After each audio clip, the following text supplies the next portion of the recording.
Michael Oxman, and I just wanted to comment on the Urban Forestry 101 event that was held Saturday at Camp Long for forest stewards and tree ambassadors. So part of the program involved a panel discussion. So there were the staff from SPU who we met earlier in this meeting, the staff from SDOT who we met earlier in this meeting, and unfortunately and the city lake arborist was also there, but the parks person couldn't make it. They were on the agenda. And also there was no one from the DPD who was considering environmentally critical areas ordinance update. So that kind of got me thinking that in addition to the ECA that's being revised and the parks open space policy that's being revised, and as the park superintendent told us last week, that's being done concurrently with the Chase D Green Space bike track pilot plan. And then with the Planning Commission revising the environment element of the comp plan, it looks like just about the entire city's urban forestry program is being revised right now. So I was listening carefully on Saturday for clues that the various staff people were considering what was happening with their counterparts. And just like this meeting, those various people saw the agenda, they saw that you're going to have your discussion about green space, but they left before it occurred. So I'm thinking that it's just all whitewash, and that there really isn't the commitment to a comprehensive approach, a coordinated approach by the city. And that kind of discourages me. So then I wanted to move on to the letter I got from the Park Department arborist today, arboriculturist, they're called, saying not to contact them anymore and to work through the local district park staff. And I had asked for a meeting with the natural resources manager at the Parks Department, and he referred me to this arboriculturist who referred me to the Office of Sustainability and Environment, all in the same letter. So when you get the brush off and your request for a public meeting, for a face-to-face meeting is denied, and then I had requested the work order for the tree crew. The tree crew guy was standing there. I said, can I see the work order? Can I get a copy of it?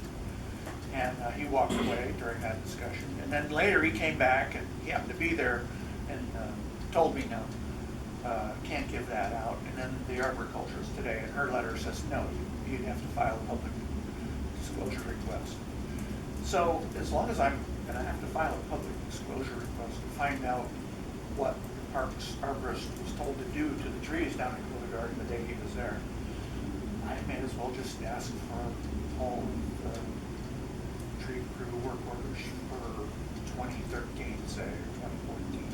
I mean, I just wanted a meeting, and I don't want a copy of the one that they sent me down the road. So rather than getting the staff's impression of the direction of the program, the only recourse I have is to get all the raw data and come up with my own inference about what the direction of the program consists of. So this is not a good situation. And I just wanted to pass that along. And thank you for considering this and accepting public comment.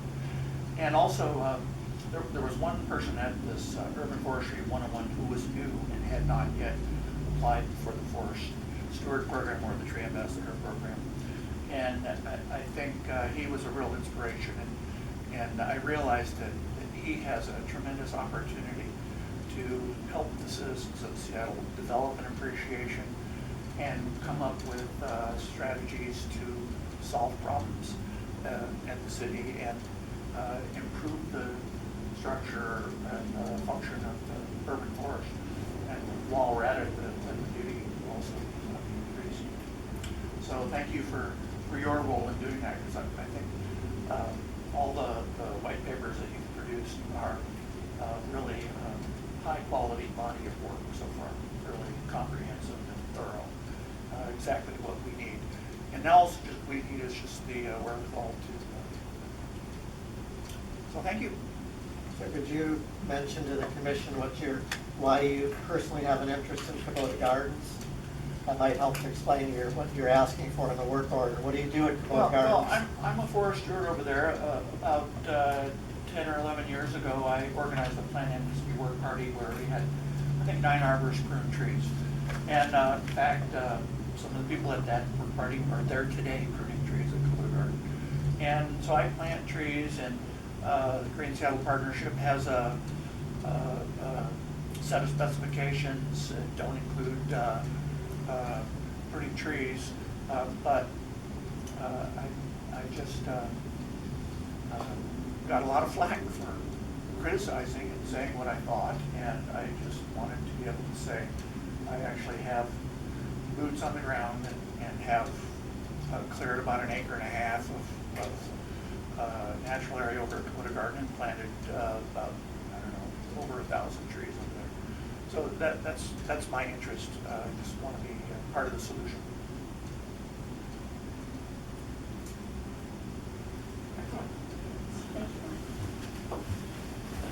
Right now, it's really exciting times in Seattle parks. This morning, Mayor Murray announced his nomination of Jesus Aguirre as the new park superintendent. He is coming from the Washington, D.C. area. He is in town meeting staff today and tomorrow. So it's kind of exciting with that. Also, 2015 is really exciting for parks and all of our department divisions. This is our ramp-up year.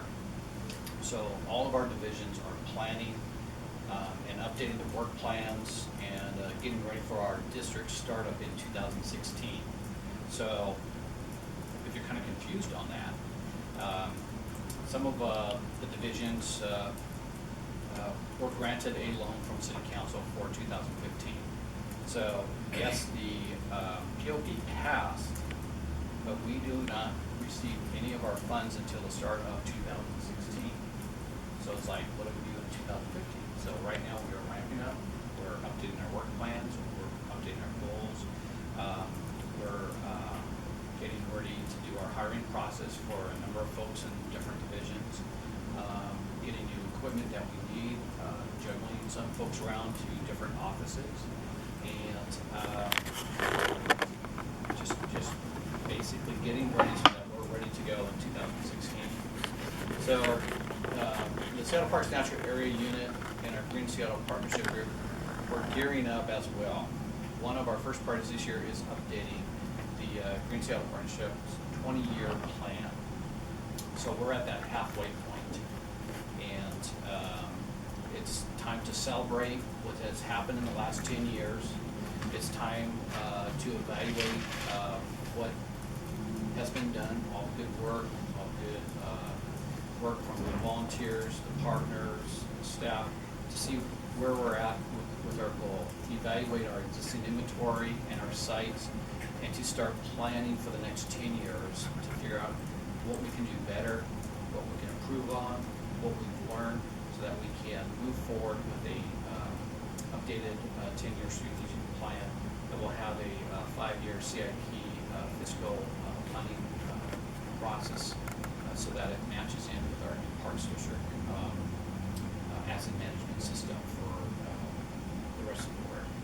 So our staff will be working together with our partners and our forest stewards and volunteers, and we'll be glad to come back during the process to give you any kind of updates as we move forward. I think you guys have a copy of the outline. It's a very aggressive one, but it's one that we have to do so that we're able to hit our 90% completion by September, because there's two important things that happen in September. Is that we have our annual shareholders meeting with all of our volunteers and forest stewards and all of our partners.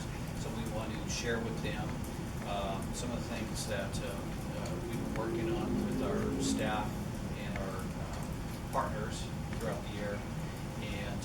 also have it ready for our Parks Board for their review in October, and later to City Council, so they understand that we have done one of our outlines for the POP.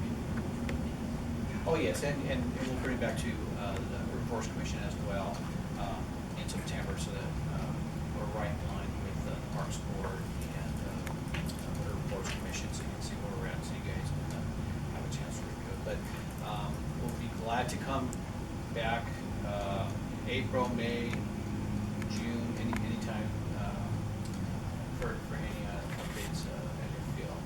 But we're getting ready to load up, gas up the boat, hit the throttle with this thing, and have all the staff and partners on the back, tow ropes ready to go, so that we can get this thing on the roll. Any questions? I sort of have one that I was trying to look at the stuff with the natural areas. I looked at the green space and natural areas, and the process you're going through right now, and I saw the map that you posted on Friday. It's kind of difficult to figure out what's what. I mean, the map is it's on the computer screen here, and in terms of the Green Seattle Partnership versus the natural areas and green spaces, as they're called, with I think a little bit of impreciseness in terms of how to distinguish the different things. Are all the natural and green space areas that are being reviewed under that policy at this point 500 acres, or what's the kind of division? I think you're referring to the policy that Susan brought with, Yeah. with the natural Right. green space policy.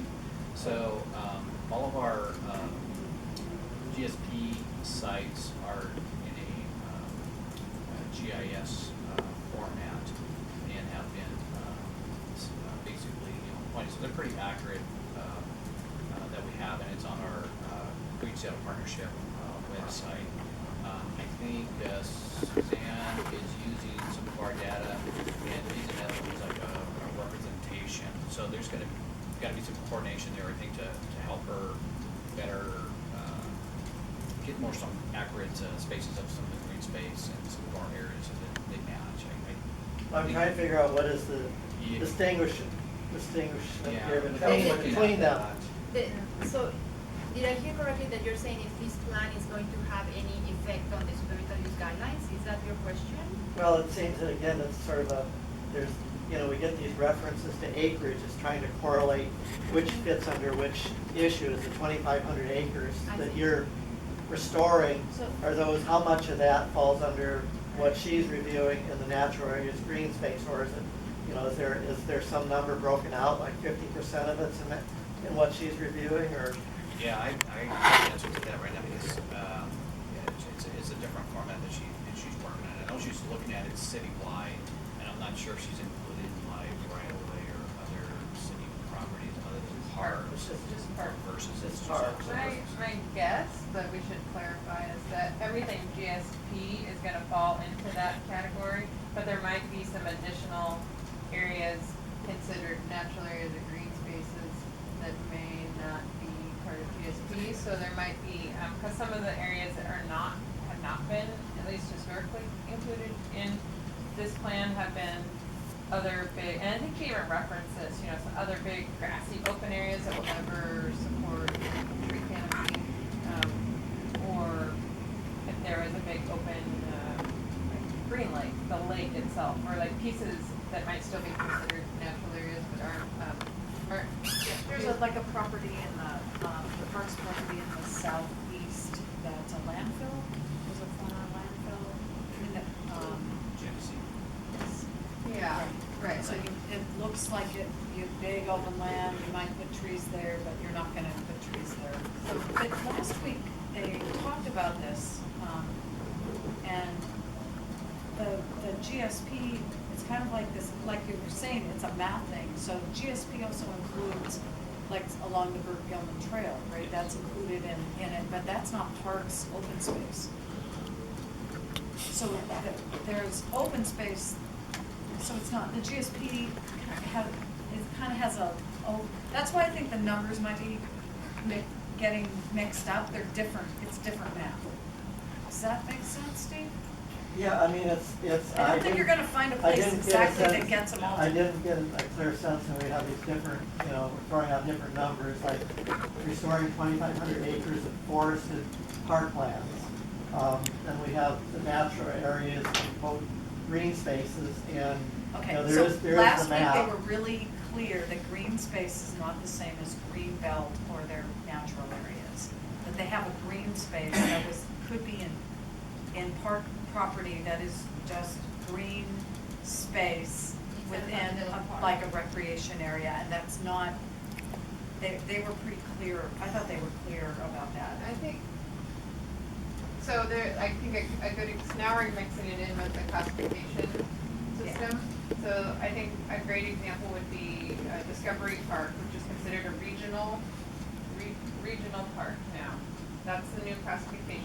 But it does have, under that classification, natural areas. And so a big part, not all of Discovery Park, will be included in this natural area discussion. But there's parts of Discovery Park that are not. So it's bits and pieces. But I see where Right, there's and then some parts of confusion. the 2,500 acres, it says a forested park, and that'll also be part of that, but it's not, but it's sort of like a third way of viewing it. Yeah, so seeing where what's that overall total number, this map was supposed to help with that, because that was our question last time. So Steve, because it came up last time, so what's more of a concern?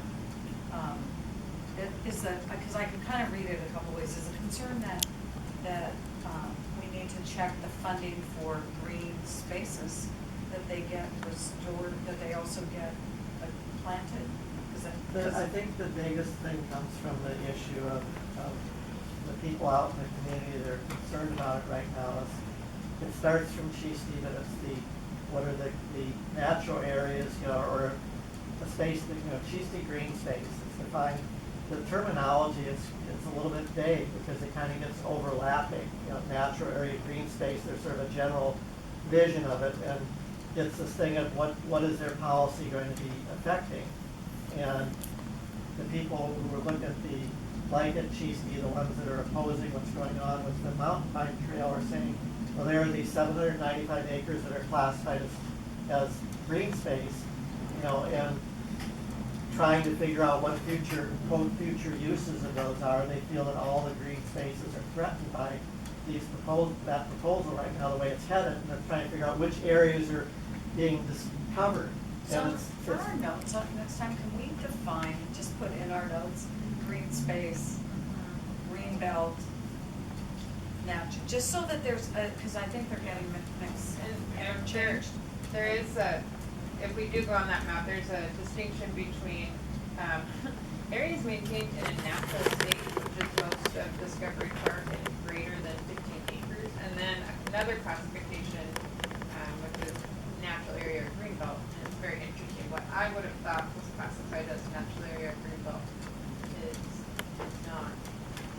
It's more of the natural state area. So yeah, I think we need some education on what all those terminologies mean. And it sounds like Parks has been trying to nail that down too, so that it's common language. And then there's something related to vegetation management plan. Parks. For example, Kiwanis Ravine. At Kiwanis Ravine, the vegetation management plan says that volunteers will not work on steep slopes. That's because the steep slopes are too unstable. So there are maybe 2 acres of the 16 acres where volunteers can work. And Parks has to hire people to work on the steep slope areas. So there has to be enough budget to go beyond what GSP can do in the 2 acres where volunteers can work. Because Green Seattle Partnership as a whole would include budget for crews to do that work. Oh, it It's would not include- just volunteers. Yep. Oh, it does? Yes. Yeah. Ah. So all that, the money that comes from the Parks District, that big number that was estimated was to include enough crew time to do those areas.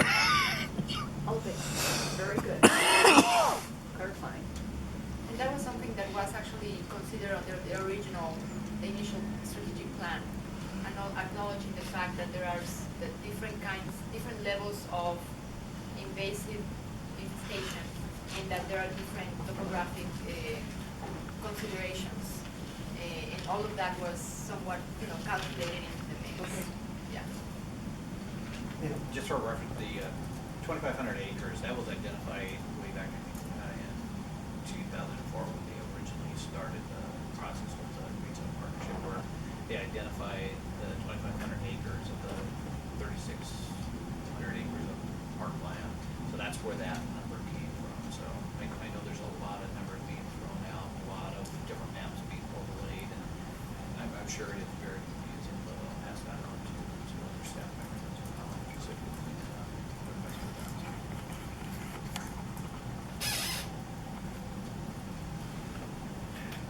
Is there gonna be an opportunity for the Urban Forestry Commission to engage in the process, and if so, when approximately and how? we can come back anytime, any kind of updates. Or for us to go to one of the events? We haven't earmarked any events. There is a every year coming up in March, on March 14th, we have Forestry orientation. So the first part of the morning, basically, we are it's a training facility for stewards that are coming into the program, and then after lunch, we are inviting all forest stewards and volunteers to come so that we can kind of do like a mini reunion, bring them up to speed. We're going to talk about the plan, gear them up, because we're going to need their help and their involvement, because everybody works so hard throughout the city, and everyone's doing different things. But it's a time we feel that we've got to get together, because our little division is changing. We want to make sure that everyone knows what's going on, that they can contact any one of us, and then also let them know that we're starting the process. And if there's something that comes out of that meeting, then we may schedule some other meetings, like in April or May, where we'll have maybe like a mini open house where you can say, okay, this is where we're outlined, there's some issues that came up, and then invite people to come in to address. But like I said, we'll be glad to come back here at any time during the year. And I'm part of the management team, and I'm going to be very involved in this process. So as we are going through the decisions that maybe policy implications, I will make sure to schedule time for the group working on this, or the consultant that is on board, to come and touch base with the commission to get your input. And if necessary, maybe even do what we did with the Urban Forest Stewardship Plan, where a couple of commissioners that were willing and able to